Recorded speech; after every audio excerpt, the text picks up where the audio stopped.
Bismillahirrahmanirrahim. Assalamualaikum warahmatullahi wabarakatuh.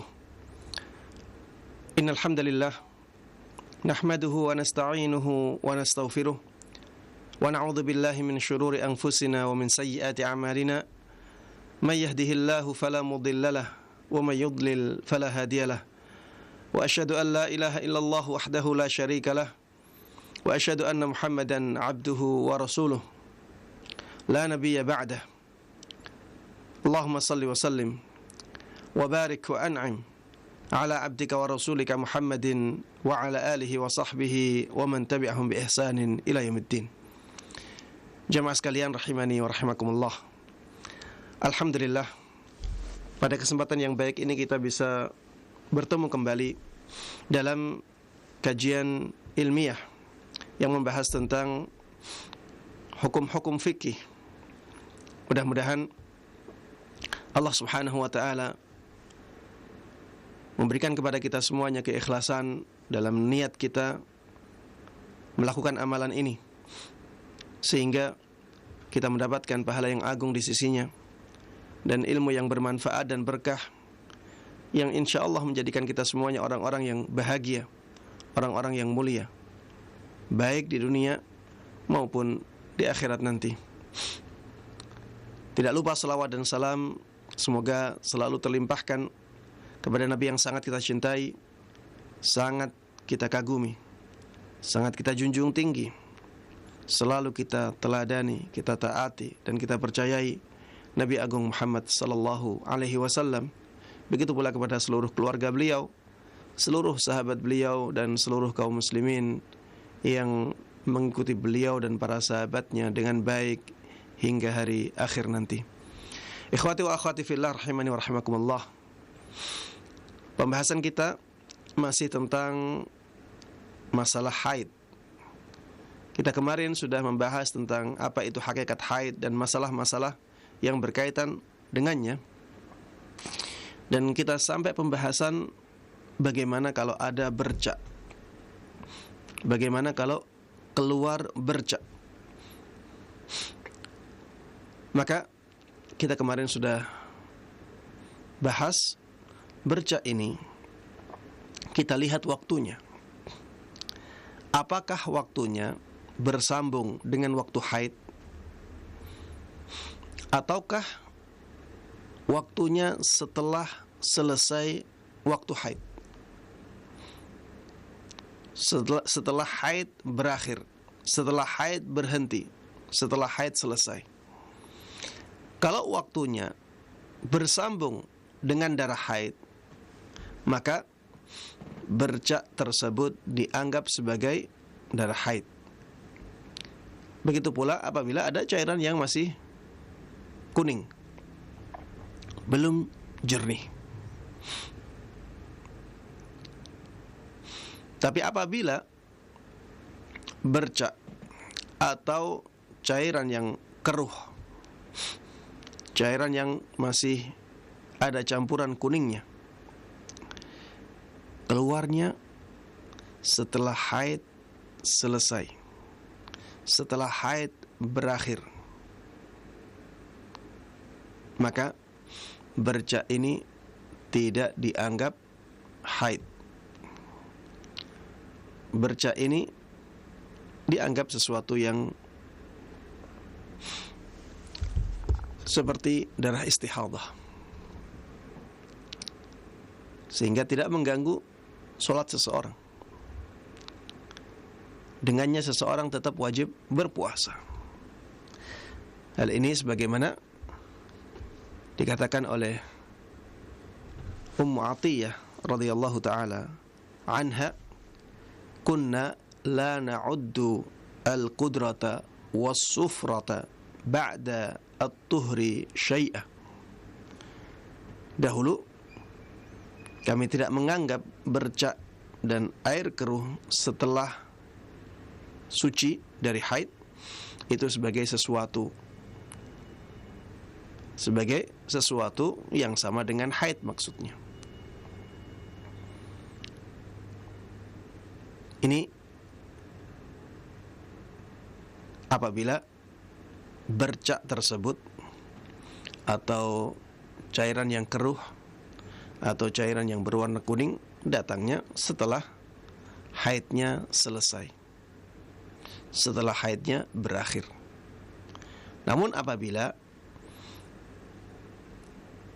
bercak tersebut atau air keruh itu atau air yang tercampur warna kuning itu masih bersambung dengan keluarnya darah haid, maka itu masih dianggap darah haid.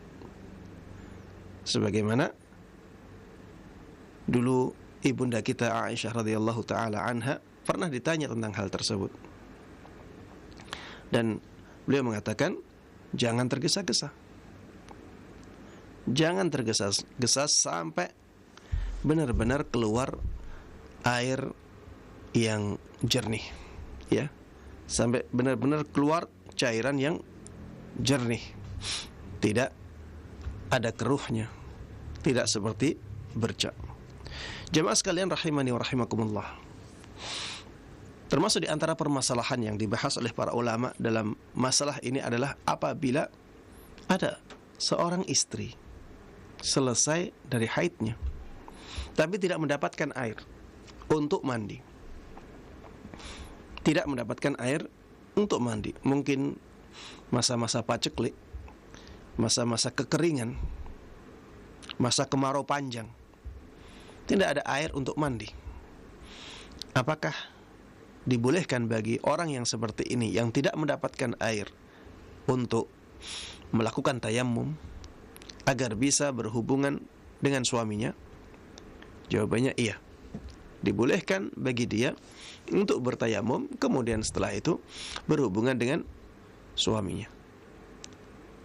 Dan ini menunjukkan bahwa tayamum itu juga bisa digunakan untuk mengangkat hadas besar, ya.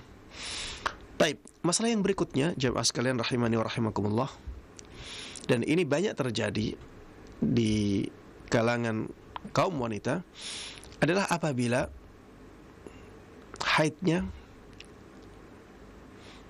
tidak seperti biasanya waktunya.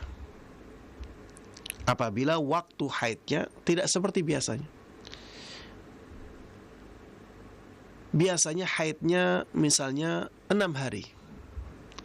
Ternyata pada suatu bulan haidnya sampai 8 hari. Atau biasanya 6 hari, ternyata pada suatu bulan haidnya menjadi 4 hari. Bagaimana dengan keadaan yang seperti ini?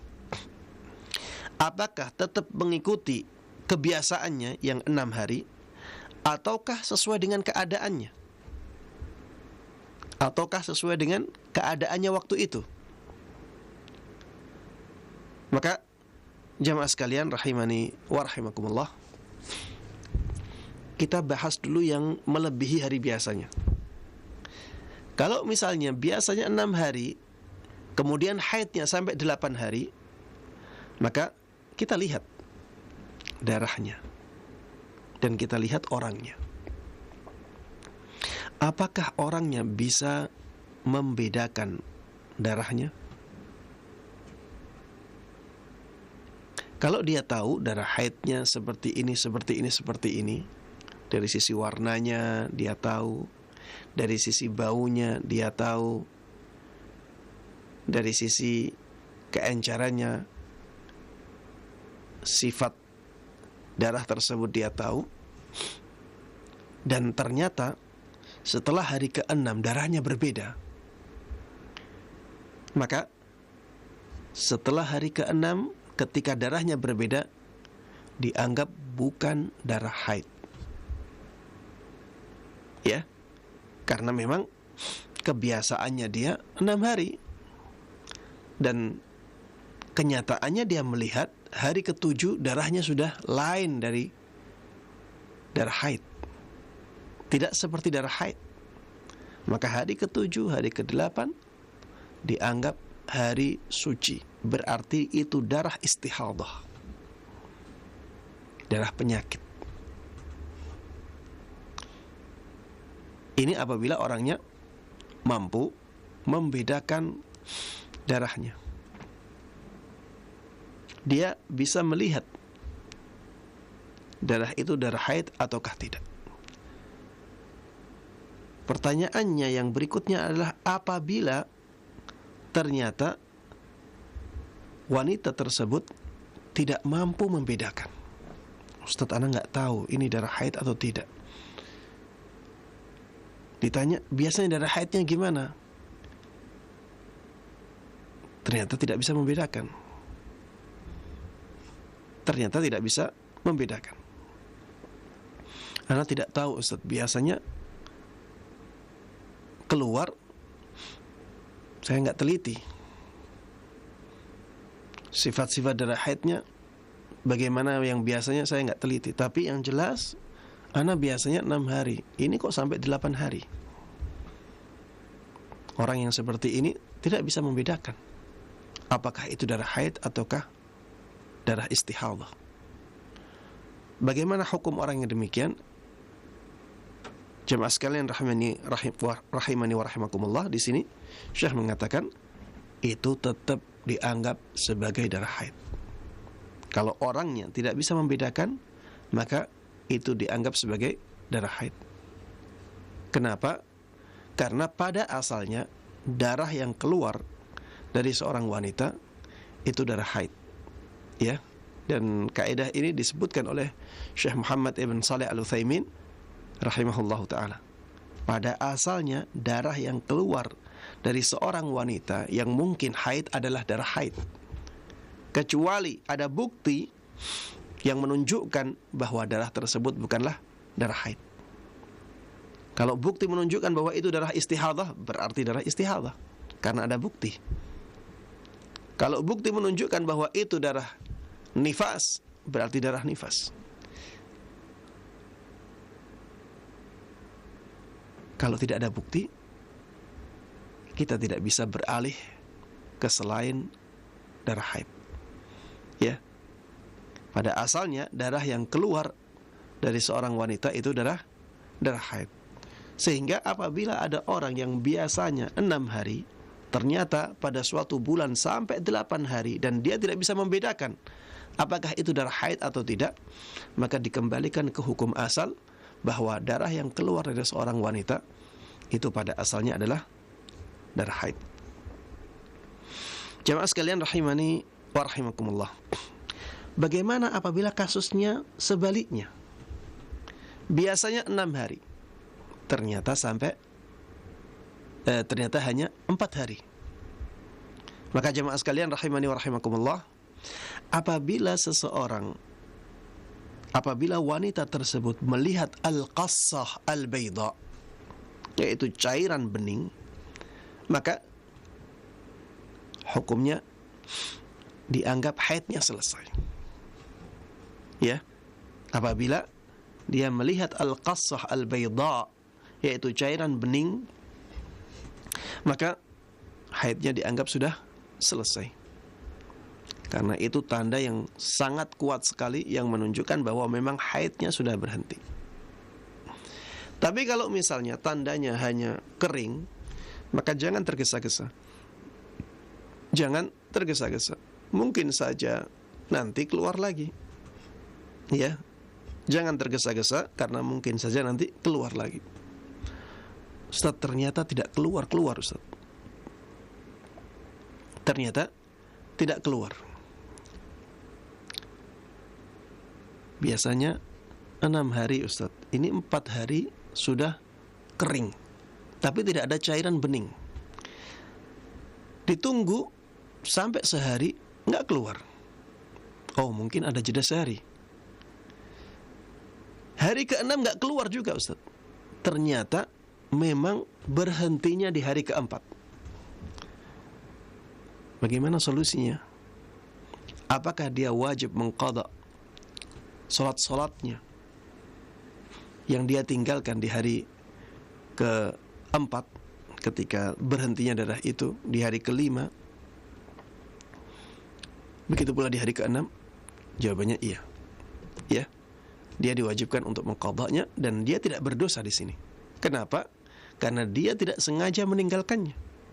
Dia menunggu haidnya, ternyata haidnya berhenti di hari keempat. Ini kalau tandanya tanda keringnya jalan keluar darah haid, ya. Kalau tandanya hanya kering saja, maka jangan tergesa-gesa. Kita tunggu, ya. Kita tunggu sampai kita benar-benar yakin bahwa memang darahnya sudah berhenti. Taib, jamaah sekalian rahimani wa rahimakumullah.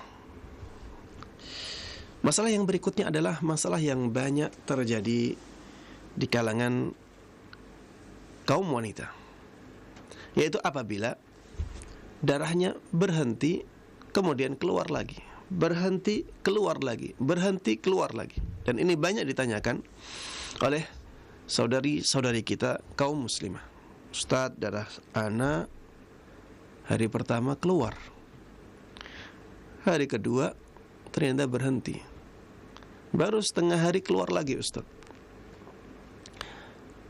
Keluar sehari, kemudian setelah itu sehari kemudian tidak keluar lagi, seharian tidak keluar, kemudian setelah itu keluar lagi.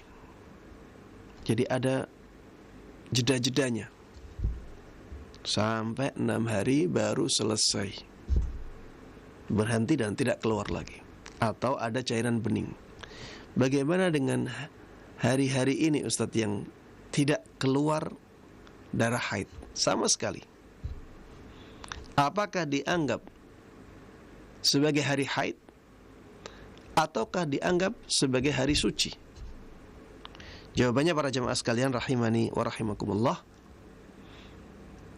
jeda-jeda tersebut dianggap sebagai hari haid, ya. Jeda-jeda tersebut dianggap sebagai hari haid, karena memang darah haid itu tidak selalu keluar terus-menerus. Dan terjedanya keluarnya darah haid itu sesuatu yang biasa, sesuatu yang biasa, dan dikuatkan dengan kebiasaan. Kebiasaannya 6 hari, kebiasaannya 7 hari, dan memang setelah 6 hari, setelah 7 hari selesai, berhenti, tidak keluar lagi. Maka ini menguatkan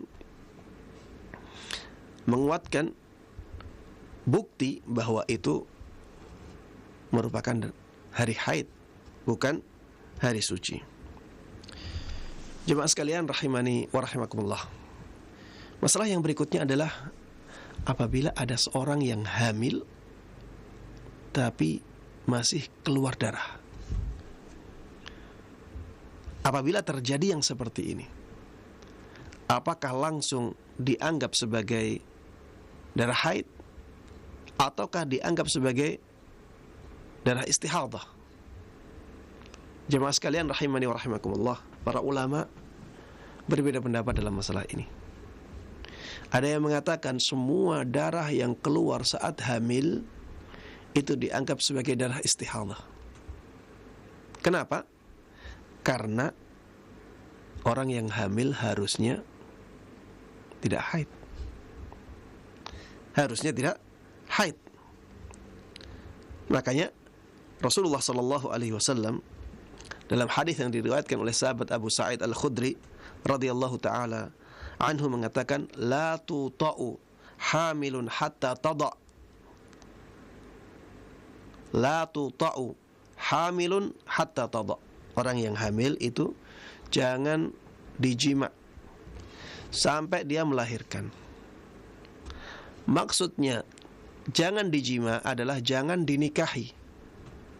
Tidak boleh menikahi wanita saat hamil, ya.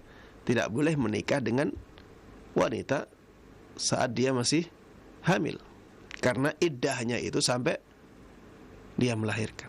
Bukan berarti kalau ada istri yang punya suami, ya, seorang wanita punya suami kemudian hamil, berarti tidak boleh dijima. Bukan berarti demikian, ya. Ini pentingnya kita kembali kepada syarah para ulama, bagaimana para ulama mensyarah hadis ini, bagaimana para ulama menjelaskan hadis ini. Jangan sampai kita memahami hadis sesuai dengan terjemahan bahasanya. Karena bisa jadi yang diinginkan oleh hadis bukan sebagaimana redaksinya, tapi yang diinginkan oleh hadis adalah keadaan tertentu. Termasuk di antaranya hadis ini. Rasulullah sallallahu alaihi wasallam mengatakan, la tuta'u hamilun hatta tada'. Orang yang hamil itu jangan dijima sampai dia melahirkan. Bukan berarti kita sebagai seorang suami tidak boleh menjima istri kita saat dia hamil, bukan. Bukan itu artinya. Maksudnya adalah orang yang hamil itu tidak boleh dinikahi sampai dia melahirkan. Ya. Karena itulah iddahnya. Iddahnya seorang wanita yang hamil itu sampai dia melahirkan. Wa ulatul ahmali ajaluhunna hatta yada'na hamlahun. Orang-orang yang hamil masa iddahnya itu sampai mereka melahirkan. Baik. Kemudian dikatakan di sini wala ghairu hamil hatta tahidha haidah. Adapun orang yang tidak hamil maka tidak boleh dijima sampai dia keluar haidnya sekali. Sampai dia keluar haidnya sekali. Ini maksudnya juga demikian, tidak boleh dinikahi sampai keluar haid. Ya, tidak boleh dinikahi sampai keluar haid. Rasulullah sallallahu alaihi wasallam di sini menjadikan haid sebagai tanda bahwa rahim seseorang telah kosong. Makanya ketika tidak ada kehamilan, tandanya ketika haidnya datang. Ketika ada kehamilan, maka sampai dia melahirkan. Di situ Rasulullah sallallahu alaihi wasallam ketika hamil tidak menyinggung haid sama sekali. Padahal untuk orang yang tidak hamil, Rasulullah sallallahu alaihi wasallam menjadikan haidnya sebagai tanda kosongnya rahim. Dari sini para ulama, ya sebagian ulama mengatakan bahwa orang yang hamil itu tidak haid. Orang yang hamil itu tidak haid. Kalau ada darah keluar saat hamil, maka darahnya dianggap sebagai darah istihadah. Dan ini juga dikuatkan oleh ilmu pengetahuan saat ini. Ya. Ini dikuatkan oleh ilmu pengetahuan saat ini. Secara ilmu pengetahuan, wanita yang hamil itu tidak bisa haid. Sehingga darah yang keluar ketika hamil berarti bukan darah haid. Jamaah sekalian rahimani wa rahimakumullah. Inilah pendapat yang pertama dalam masalah ini. Ada pendapat lain yang mengatakan bahwa kita kembalikan kepada keadaan darahnya. Kita kembalikan kepada keadaan darahnya. Bisa jadi Rasulullah sallallahu alaihi wasallam menyebutkan hadis tadi karena memang keadaan umumnya wanita yang haid itu tidak, keadaan wanita yang hamil itu tidak haid. Bisa jadi alasannya karena itu. Sehingga Rasulullah sallallahu alaihi wasallam tidak menyinggung masalah haid sama sekali. Karena memang keadaan umum wanita yang hamil itu tidak haid. Bukan berarti tidak mungkin haid. Makanya kembalikan saja kepada darahnya. Apakah darahnya ada sifat-sifat haidnya? Misalnya dari warna, merah kehitam-hitaman. Dari sisi bau, seperti darah yang sudah rusak baunya. Ya. Kemudian dari keencarannya, dia agak kental, tidak seperti darah segar encarnya. Kemudian ketika di luar tidak membeku. Kalau darah segar keluar biasanya membeku. Ini ternyata nggak membeku. Kemudian waktu keluarnya, ternyata waktu keluarnya sesuai dengan waktu keluar darah haid. Dan wanita tahu kapan biasanya darah haidnya keluar. Kalau sifat-sifat darah haidnya ada pada darah tersebut, maka ini lebih kuat daripada kebiasaan. Kebiasaan wanita yang hamil itu tidak haid, tapi ternyata ada darah yang keluar di sebagian wanita yang hamil persis seperti darah haid. Maka kembali kepada hakikat darahnya lebih kuat daripada kita kembalikan ke hukum kebiasaannya. Maka jamaah sekalian rahimani wa rahimakumullah, pendapat yang kedua saya lihat lebih kuat, ya. Dan pendapat ini dipilih oleh Imam Syafi'i rahimahullahu taala. Memang keadaan umumnya wanita yang hamil itu tidak haid. Tapi kalau misalnya ada seorang wanita yang hamil, ternyata darah yang keluar pada saat dia hamil itu sama seperti darah haid, maka tetap kita hukumi sebagai darah haid. Sehingga dia tidak boleh sholat, dia tidak boleh puasa, dia tidak boleh dijima, ya. Dia tidak boleh memegang mushaf. Kalau pas tawaf dia tidak boleh tawaf, ya. Kalau pas misalnya kepingin umrah, ya, dalam manasik umrah atau dalam manasik haji, dia tidak boleh tawaf. Karena darah yang keluar dihukumi darah haid. Kecuali apabila darah yang keluar tidak sesuai dengan sifat-sifat darah haid, ya, maka dianggap sebagai darah istihadah. Jemaah sekalian rahimani wa rahimakumullah. Ini pembahasan yang berkaitan dengan haid. Pembahasan yang berikutnya juga masih berkaitan dengan haid.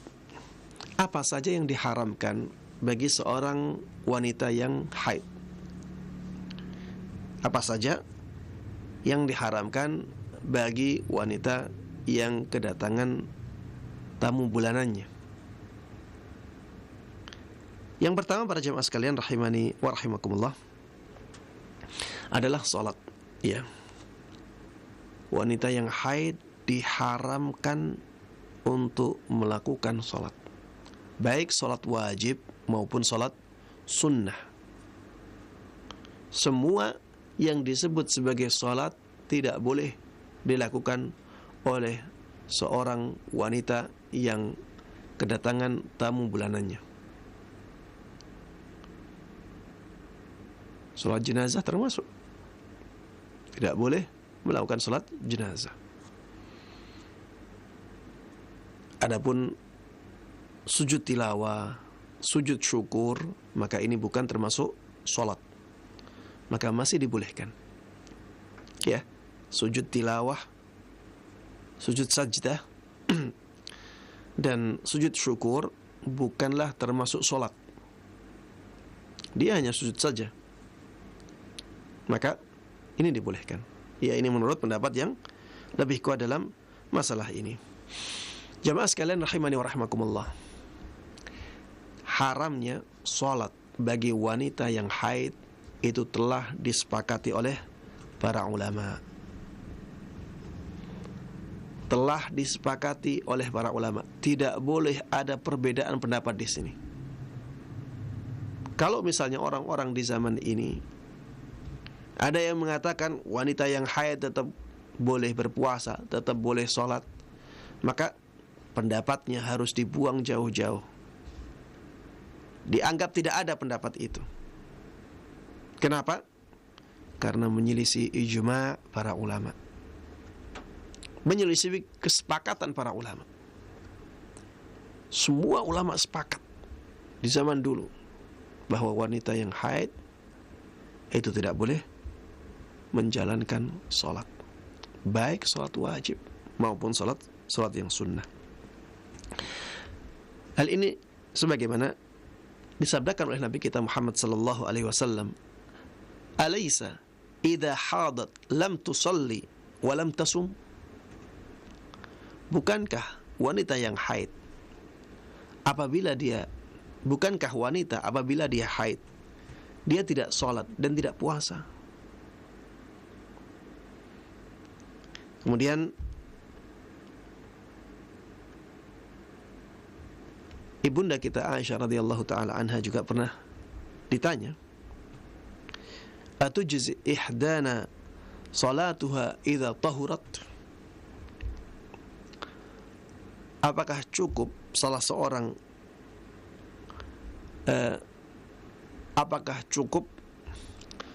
salah seorang dari kami apabila dia suci? Maksudnya, apabila seorang wanita suci, apakah dia cukup menjalankan salat seperti biasanya, ataukah dia harus mengqadha salat-salat yang dia tinggalkan di masa-masa haidnya? Ibunda kita Aisyah radhiyallahu taala anha pernah ditanya dengan pertanyaan ini.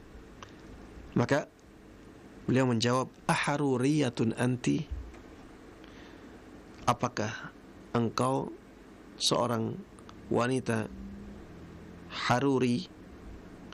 Haruri ini tempat ya. Tempat yang terkenal ya, di sana banyak berkembang pemahaman Khawarij. Ya, kalau orang sekarang banyak menyebutnya sebagai teroris. Di Haruri banyak berkembang pemahaman Khawarij. Dan mungkin saja dalam pemahaman Khawarij ketika itu, seorang wanita yang haid itu diwajibkan untuk sholat, tetap diwajibkan untuk sholat. Mungkin saja seperti itu. Makanya ibunda kita Aisyah radhiyallahu taala anha mengatakan demikian, "Aharuriyatun anti?" Engkau orang dari Harurah ya. Engkau orang dari Harurah. Maksudnya engkau berpaham Khawarij. Kemudian ibunda kita Aisyah radhiyallahu taala anha mengatakan, "Kunna nahidu ma'an Nabi sallallahu alaihi wasallam fala ya'muruna bihi." Atau qalat fala naf'aluhu. Dulu kami haid bersama Nabi Muhammad sallallahu alaihi wasallam, tetapi Nabi tidak memerintahkan kami dengan perintah yang seperti itu, yaitu perintah untuk menjalankan qadha. Atau beliau mengatakan fala naf'alu, kami tidak melakukan yang seperti itu, yaitu melakukan qadha salat-salat di hari-hari yang kedatangan haid, di hari-hari yang di dalamnya ada haidnya. Baik. Jamaah sekalian rahimani wa rahimakumullah. Ini menunjukkan bahwa orang yang haid itu tidak boleh menjalankan sholat. Kalau misalnya ada orang sholat, sebelum sholat dia sudah merasa akan keluar haid, misalnya itu sudah masuk hari kebiasaan dia haid, tapi darah belum keluar, akhirnya dia sholat. Di tengah-tengah sholatnya ternyata dia merasakan keluar darah haid. Dia merasakan keluar darah haid. Kemudian akhirnya dia misalnya dia memeriksa dan memeriksa dengan tangannya dari luar misalnya, ternyata ada basah, bukti bahwa darah haidnya keluar. Salatnya batal? Kita katakan iya, salatnya batal. Yang pertama, darah haid keluar. Yang kedua, ada sesuatu yang keluar dari jalan keluarnya haid. Begitu pula dengan orang yang berpuasa. Kalau wanita berpuasa di awal hari tidak haid, ternyata jam 5 sore, kurang setengah jam maghrib, ternyata datang haidnya. Kita katakan puasanya batal, dan dia wajib mengqadha puasa di hari itu. Kalau puasa ada qadanya ya, tapi kalau sholat tidak ada kewajiban untuk mengqadha. Baik jemaah sekalian rahimani wa rahimakumullah. Bagaimana apabila ada seorang wanita yang haid sebelum asar, padahal dia belum sholat zuhur? Apakah dia diwajibkan untuk mengqadha sholat zuhurnya ketika selesai haid? Misalnya waktu zuhur masuk jam 12 sampai jam 3, waktu asar masuknya jam 3. Ini kita misalkan seperti itu untuk memudahkan ya. Jam 12 masuk waktu zuhur, jam 3 tepat masuk waktu sholat asar.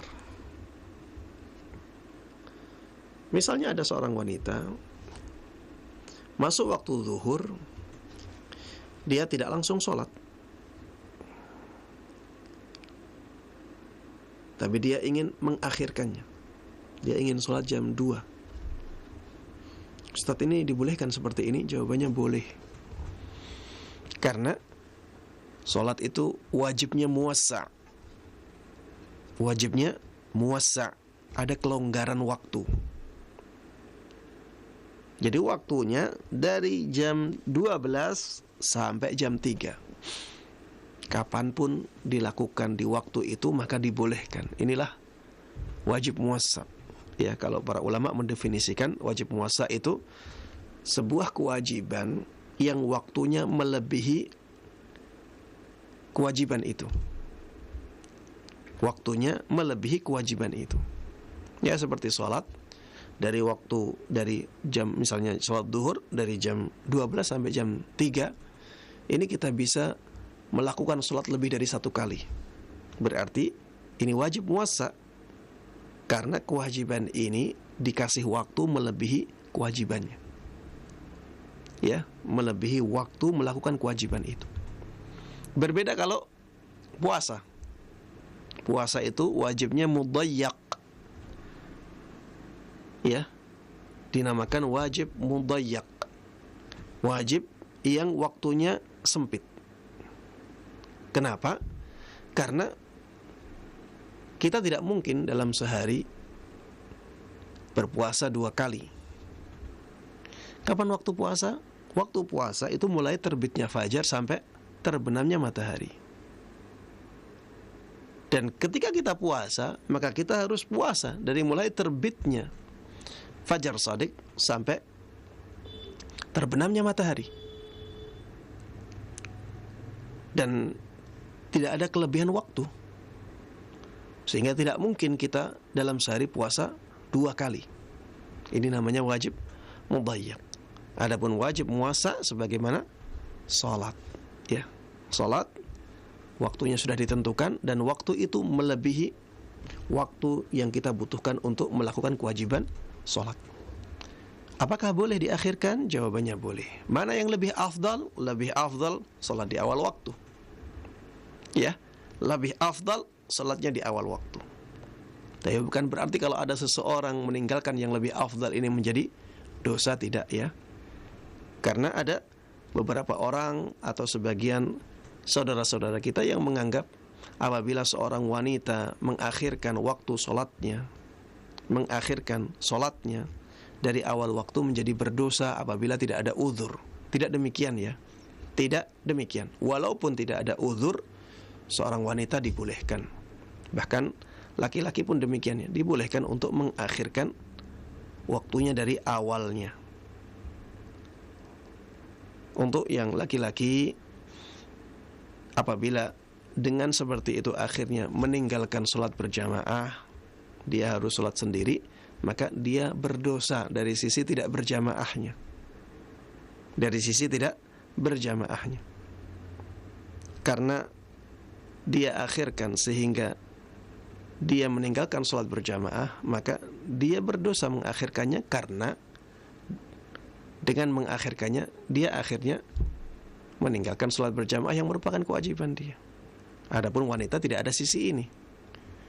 Memang wanita tidak diwajibkan untuk berjamaah dalam sholat 5 waktunya, sehingga dibolehkan bagi dia secara mutlak untuk mengakhirkan sholatnya selama masih dalam waktu yang ditentukan untuk sholat.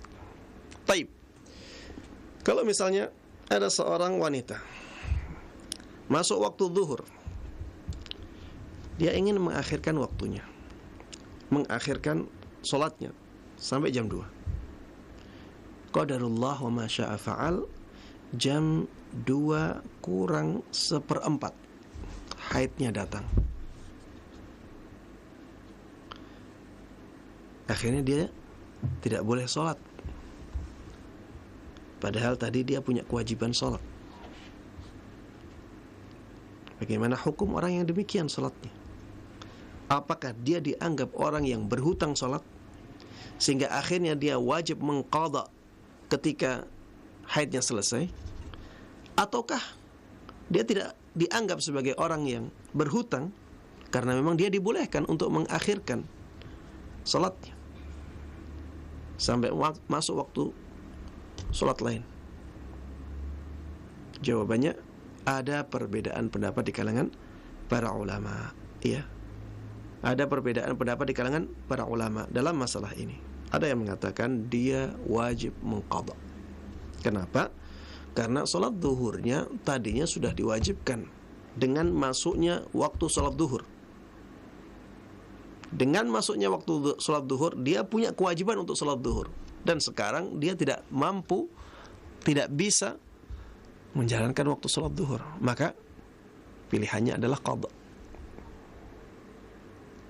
Pendapat yang kedua, pendapat yang mengatakan bahwa dia tidak wajib untuk mengqadha sholat zuhur. Alasannya, karena Allah membolehkan itu.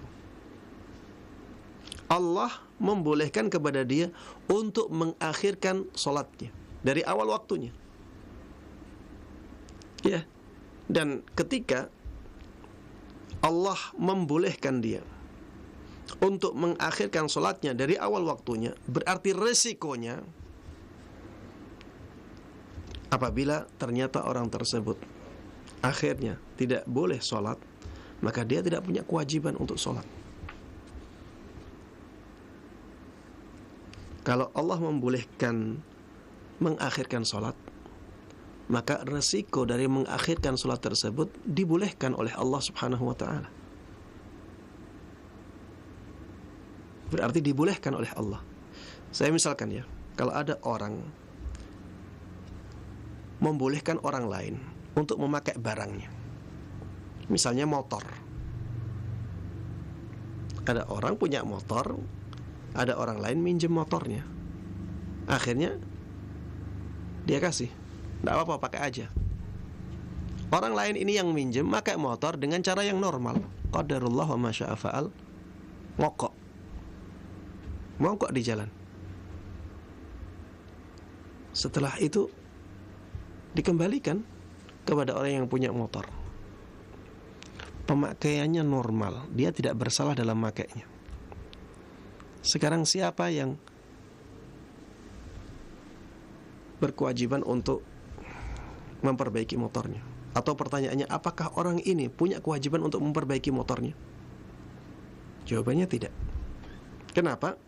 Karena yang punya sudah membolehkan dia untuk menggunakannya. Maka konsekuensinya apabila ada kerusakan yang tidak disengaja dan bukan karena kesalahan orang yang meminjam, maka orang yang meminjam tidak punya kewajiban untuk memperbaikinya,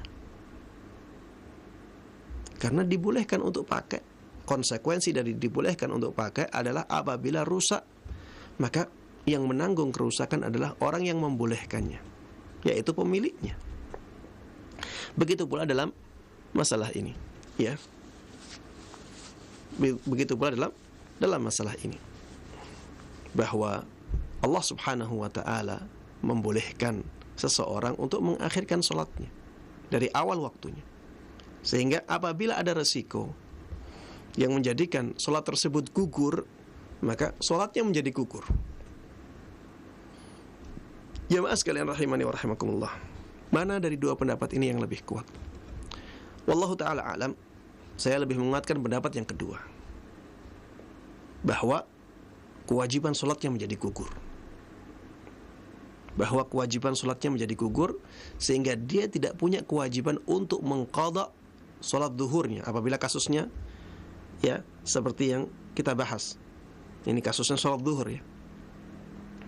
Dia tidak wajib mengqadha sholat zuhurnya. Ustaz, kenapa memilih pendapat ini? Yang pertama, karena di zaman Nabi Muhammad SAW pasti banyak terjadi yang seperti ini. Pasti banyak terjadi yang seperti ini. Dan ternyata tidak ada satupun hadis yang menjelaskan masalah ini, bahwa seorang wanita yang meninggalkan sholatnya atau mengakhirkan sholatnya dari awal waktunya dan akhirnya haid, maka dia wajib mengqadhanya setelah dia suci. Tidak ada satupun hadis yang menjelaskan masalah ini. Dan ini menunjukkan bahwa tidak ada kewajiban. Kenapa kita katakan demikian? Karena sholat ini kedudukannya sangat tinggi sekali di dalam Islam. Dan hal ini banyak terjadi di zaman Rasulullah SAW. Karena banyak wanita di zaman Rasulullah SAW, dan kemungkinan terjadinya hal ini sangat besar. Ternyata Rasulullah SAW tidak menjelaskan masalah ini sama sekali. Maka hukumnya kembali ke hukum asal. Ya, al-bara'ah al-asliyah. Tidak ada kewajiban. Kemudian yang kedua, jamaah sekalian rahimani wa rahimakumullah, ini lebih ringan bagi kaum wanita, ya. Dan syariat Islam itu datang dengan syariat-syariat yang meringankan, bukan syariat yang memberatkan. Coba bayangkan kalau seorang wanita yang mengalami kejadian seperti ini, dia harus mengingat-ingat terus hutang sholatnya tersebut, maka akan sangat memberatkan. Dan akan banyak wanita-wanita yang lupa akan kewajiban itu.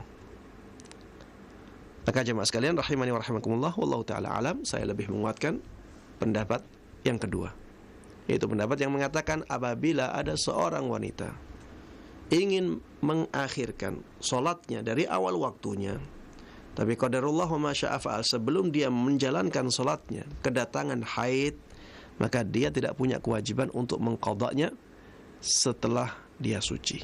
Ya, Ustaz, enak dong seperti itu. Kalau ada pertanyaan seperti ini, maka lebih enak orang yang sholat. Jawabannya lebih enak orang yang sholat. Kenapa? Dia dapat pahala besar. Dengan sholatnya tersebut, dia mendapatkan pahala yang agung di sisi Allah subhanahu wa ta'ala. Berapa pahala yang dia dapatkan dari sholatnya? Sangat besar sekali. Adapun orang yang tidak sholat, memang dia tidak berdosa, dia tidak punya kewajiban untuk mengqadhanya, tapi dia tidak mendapatkan pahala sholat. Ya, maka jangan lihat enaknya. Enak ini ada konsekuensinya. Seperti orang yang selama hidupnya tidur-tiduran saja, selama masa mudanya tidur-tiduran saja. Enak memang, tapi di masa tuanya dia sengsara. Di masa tuanya ilmu dia tidak punya, harta dia juga tidak terbiasa untuk bekerja. Masa mudanya enak, tapi konsekuensinya tidak enak. Berbeda dengan orang yang ketika masa muda dia bekerja, punya etos kerja yang tinggi, atau dia benar-benar belajar ilmu agama, atau benar-benar belajar ilmu dunia. Memang kelihatannya tidak enak, tapi di masa tua dia punya bekal yang banyak. Dia menjadi orang yang berharga di tengah-tengah masyarakatnya. Ya, sama dengan masalah ibadah juga seperti itu. Ya, dalam masalah ibadah juga demikian. Orang yang beribadah kelihatannya tidak enak, tapi di balik itu dia mendapatkan pahala yang sangat agung di sisi Allah Subhanahu wa ta'ala. Setiap pilihan ada konsekuensinya. Orang yang mengakhirkan sholat dari awal waktunya, yang pertama, dia kehilangan keutamaan sholat di awal waktu. Kemudian, kalau dia pas kedatangan haid seperti tadi, dia tidak bisa sholat lagi. Maka ada dua kerugian. Kerugian tidak bisa sholat, kerugian kehilangan keutamaan sholat di awal waktunya. Ya memang tidak berdosa ya, tapi dia kehilangan sesuatu yang sebenarnya bisa dia lakukan. Ya, dia kehilangan keuntungan yang sebenarnya bisa dia dapatkan. Taib jamaah sekalian rahimani wa rahimakumullah. Untuk masalah yang berikutnya, karena waktu sudah habis ya, maka saya cukupkan pembahasan tentang masalah ini sampai di sini. InsyaAllah kita akan teruskan di pertemuan yang berikutnya. Dan selanjutnya kita akan menjawab satu pertanyaan saja karena sempitnya waktu. Wallahu ta'ala alam. Wa sallallahu wa sallam wa baraka ala nabiyina Muhammadin wa ala alihi wa sahbihi wa man tabi'ahum bi ihsanin ila yaumiddin. Alhamdulillahi rabbil alamin. Nah, jazakallahu khairan wa barakallahu fikum Ustaz atas penyampaian materi yang sangat bermanfaat di kesempatan ini, masih berkaitan dengan permasalahan darah wanita. Baik, kita ke pertanyaan dari pesan singkat yang sudah masuk di kesempatan ini dari hamba Allah. Assalamualaikum warahmatullahi wabarakatuh. Ustaz, apakah seorang wanita yang haid boleh memegang Al-Quran dan masuk ke masjid? Mohon nasihatnya, jazakallahu khairan. Baik, jemaah sekalian rahimani wa rahimakumullah. Dua masalah ini adalah masalah yang diperselisihkan oleh para ulama ya. Dan insyaallah akan kita bahas di pertemuan yang berikutnya. Namun untuk jawaban singkat saja, bahwa dalam masalah memegang mushaf ya, ada ulama yang membolehkan. Tapi mayoritas ulama, semua mazhab 4 melarang ya, semua mazhab 4 dalam qaul yang mu'tamad tidak membolehkan atau mengharamkan wanita yang haid untuk memegang mushaf. Maka kita harusnya hati-hati dalam masalah yang seperti ini. Dan kehati-hatian kita lebih baik, apalagi yang memilih pendapat ini adalah ulama-ulama dalam mazhab 4 ya. Maka kita bisa memilih pilihan-pilihan lain selain memegang mushaf ya. Misalnya dengan menggunakan penghalang antara tangan dengan mushaf. Kalau memegangnya tidak langsung, maka para ulama masih membolehkan. Yang tidak boleh adalah memegang mushaf secara langsung. Kemudian di zaman kita ini ya, kita bisa menggunakan gadget kita untuk membaca Al-Quran. Karena yang dilarang adalah memegang mushaf. Sedangkan yang disebut sebagai mushaf adalah sebuah buku ya, yang mengumpulkan semua Al-Quran dari awal sampai akhir. Sebuah buku yang dikhususkan untuk mengumpulkan Al-Quran dari awal sampai akhir. Itulah mushaf. Sehingga kalau hanya satu halaman saja, kita dapat misalnya ada satu halaman jatuh di tanah, maka wanita yang haid dibolehkan untuk memegangnya. Kenapa? Karena itu bukan mushaf. Itu secari kertas yang di dalamnya ada ayat-ayat Al-Qur'annya. Dikatakan mushaf itu kalau dia menyatu dalam sebuah buku dari awal sampai akhir. Sehingga yang ada di HP tidak bisa dikatakan sebagai mushaf, atau yang ada di tablet, atau yang ada di iPad tidak bisa dikatakan sebagai mushaf, karena yang terlihat hanya satu halaman atau dua halaman.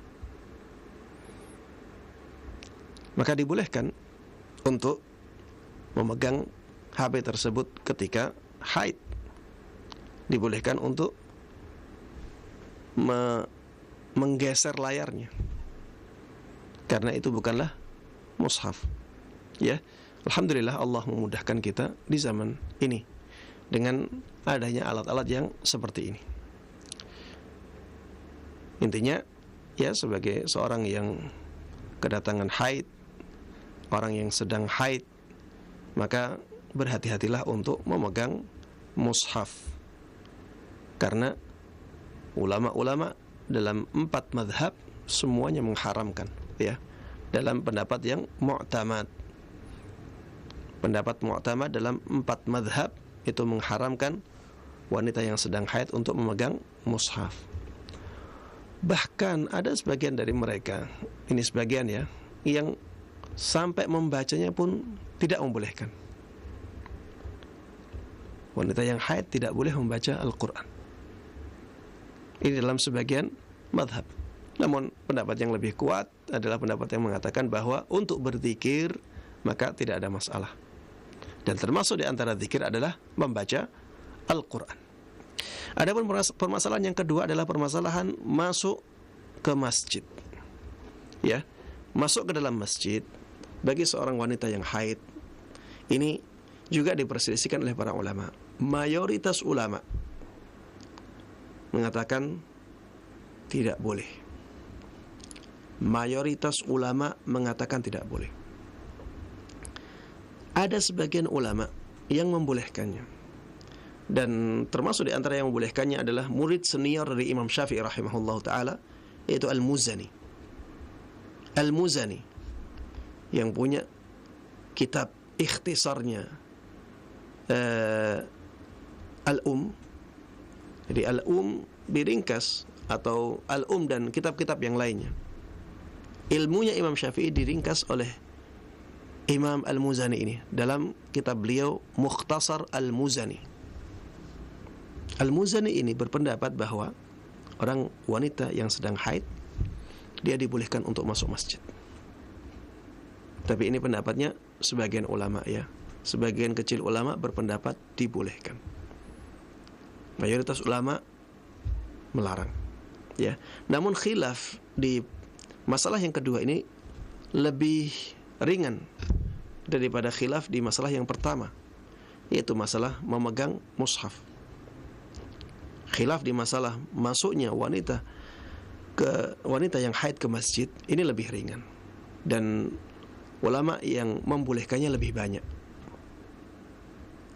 Namun demikian, ya, untuk kehati-hatian sebaiknya dihindari, terutama apabila tidak ada kebutuhan sama sekali, atau ada kebutuhan tapi masih bisa dihindari. Maka sebaiknya kita keluar dari khilafnya para ulama, ya. Kita harus pegang terus kaidahnya para ulama, al-khuruju minal khilafi mustahabbun. Keluar dari khilafnya para ulama itu dianjurkan. Dan ini yang akan menjadikan kita orang-orang yang selamat, ya. Orang-orang yang selamat, karena kita akan selalu berhati-hati. Dan orang-orang yang hati-hati dia akan lebih selamat daripada orang yang tidak hati-hati. Maka kalau misalnya kebutuhannya tidak mendesak, maka jangan pergi ke masjid bagi wanita yang haid. Tapi kalau kebutuhannya sangat mendesak sekali, maka wallahu ta'ala alam, ya, tidak ada masalah, ya, karena kebutuhannya sangat mendesak sekali. Demikian wallahu ta'ala alam. Dengan demikian berakhir pula kajian kita pada kesempatan kali ini. Mudah-mudahan yang kita bahas bersama benar-benar bermanfaat bagi kita semuanya, Mudah-mudahan Allah berkahi ilmu kita, dan mudah-mudahan Allah Subhanahu wa taala memberikan taufiknya kepada kita semuanya untuk bisa dengan baik dan mudah mengamalkan dan mengajarkan ilmu agama yang sampai kepada kita. Amin amin ya rabbal alamin. Dan mari kita tutup kajian ini dengan doa kafaratul majlis. Subhanakallahumma wa bihamdik, asyhadu an la ilaha illa anta, astaghfiruka wa atubu ilaik. Wassalamualaikum warahmatullahi wabarakatuh.